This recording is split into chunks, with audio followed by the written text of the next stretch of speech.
Assalamualaikum warahmatullahi wabarakatuh. Perkenalkan, nama saya Asna, NPM 18650.011. Di sini saya akan menjelaskan mengenai perencanaan proyek. Pendahuluan, sebuah proposal adalah dokumen yang merinci biaya dan jadwal proyek serta menjelaskan langkah-langkah yang akan diambil oleh tim proyek untuk menghasilkan produk yang diinginkan. Perencanaan adalah sebuah proses yang berulang-ulang. Rencana akan ditinjau secara terus-menerus sesuai dengan perkembangan proyek dan sesuai dengan bertambahnya pengetahuan dan pemahaman yang lebih baik dari anggota tim. Perencanaan memang merupakan pekerjaan yang sangat sulit, tetapi harus dilaksanakan sebagaimana mestinya. Pendahuluan perencanaan proyek atau disebut the preliminary project plan adalah langkah awal, sumber daya, biaya, dan jadwal yang dibutuhkan untuk menyelesaikan proyek. PPP adalah dokumen internal, tidak perlu ditunjukkan ke user, terutama user luar. Rincian struktur kerja atau Work Breakdown Struktur atau disingkat WBS. Kunci berbagai rencana adalah memecah kegiatan yang diperlukan ke dalam sebuah bagian yang lebih kecil lagi. Rincian struktur kerja WBS diawali dengan menyusun komponen-komponen utama proyek. Hal ini merupakan level 1 dari WBS. Level 0 adalah judul proyek. Untuk proyek software, metode terbaik untuk pemecahan proyek menjadi bagian-bagian utama adalah diawali dengan 7 fase pengembangan software. Sistem penomoran WBS. Sistem penomoran dalam WBS seperti pada gambar 3.2. Untuk level 0 atau judul proyek adalah 0.0. Pada level 1, masing-masing item diberi nomor N0, contoh 1.0, 2.0, dan seterusnya. Kemudian masing-masing item pada level 2 di bawah item N.0 pada level 1 diberi nomor N.1, N.2, dan seterusnya. Contoh, di bawah level 1 item analisis yang bernomor 2.0, kita mempunyai item 2.1, 2.2, dan seterusnya. Sedangkan untuk level 3, kita tambahkan titik dan digit dari nomor di level 2. Sebagai contoh, di bawah 2.1 kita harus menuliskan 2.1.1, 2.1.2, dan seterusnya. Kapan Anda berhenti? Pemasukan nomor pada level terendah menunjukkan tugas atau kegiatan dalam proyek. Anda dapat berhenti merinci sebuah kegiatan jika mengikuti langkah-langkah berikut dengan benar. Pertama, beberapa orang atau grup dari sebuah proyek besar dapat diberikan tanggung jawab untuk melakukan tugas atau menyelesaikan kegiatan-kegiatan yang dilibatkan. 2. Anda dapat memperoleh perkiraan berupa orang atau hari secara garis besar sebagai upaya yang dibutuhkan untuk melaksanakan kegiatan-kegiatan yang terlibat. Hal ini dapat dilakukan dengan memberi tanggung jawab pada setiap orang. 3.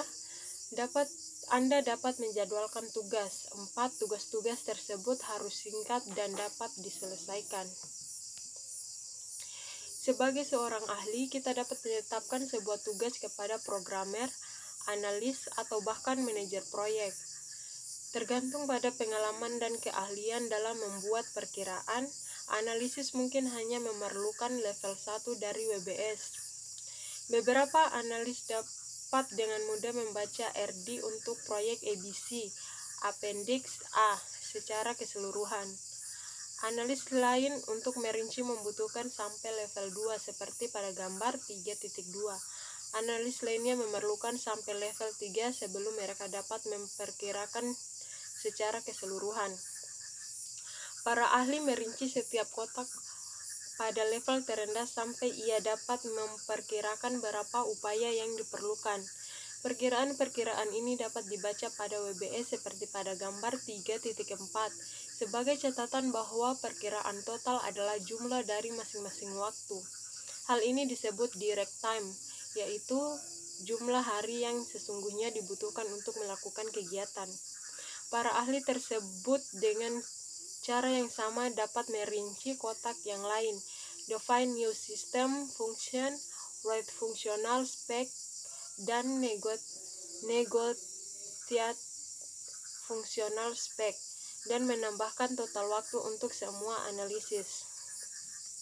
Kemudian ahli tersebut mengajukan perkiraan dan daftar kegiatan sebelumnya yang dibutuhkan untuk seluruh analisis bagi manajer proyek.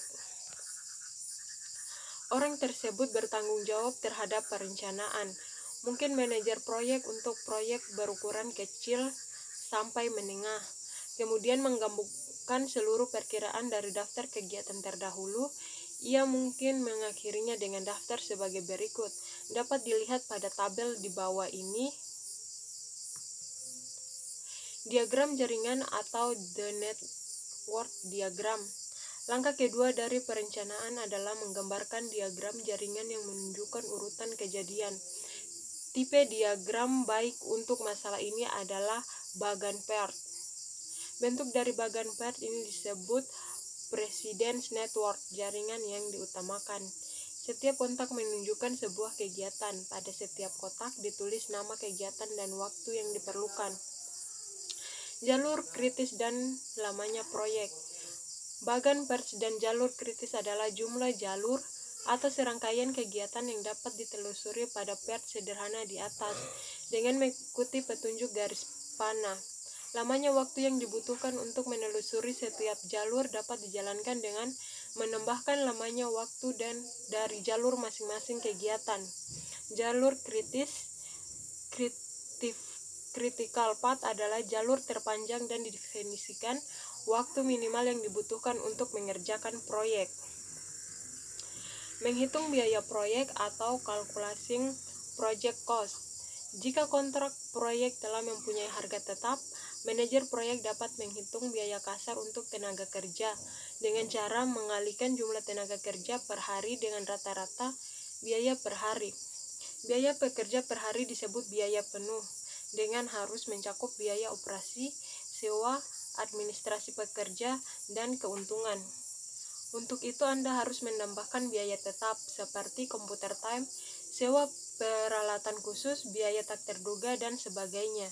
Biaya yang harus dirinci oleh setiap estimator untuk kegiatan utamanya. Contohnya seperti yang ada di bawah ini, di mana rata-rata PGR 75 PD yaitu $1.000 per PD atau 75.000, keuntungannya sekitar 25%. Faktor resiko, user berupa pikiran terhadap 10% format, biaya sama dengan 10% tambahan waktu pemrograman. Total pemrograman 101.250 US dollar.